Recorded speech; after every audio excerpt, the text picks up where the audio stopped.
লালমনিরহাটের মোগলহাট ইউনিয়নের কোদালখাতা সরকারি প্রাথমিক বিদ্যালয়ের পরিত্যক্ত টিন শেড ঘরে সংরক্ষিত দ্রব্যাদি প্রকাশ্যে নিলাম ডাকে বিক্রয় হচ্ছে।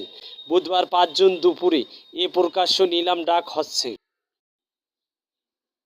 প্রকাশ্য নিলাম ডাকে লালমিয়াট সদর উপজেলা শিক্ষা অফিসার মোহাম্মদ আব্দুল হামিদ সরকার সহ সংশ্লিষ্ট ব্যক্তিবর্গ সহ ঠিকাদার প্রতিষ্ঠান সর্বসাধারণ উপস্থিত ছিলেন।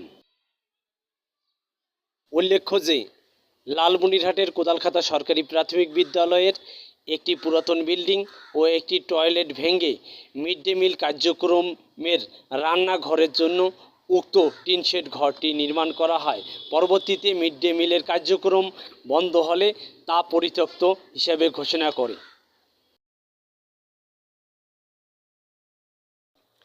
M R Rashed, Lalmonirhat.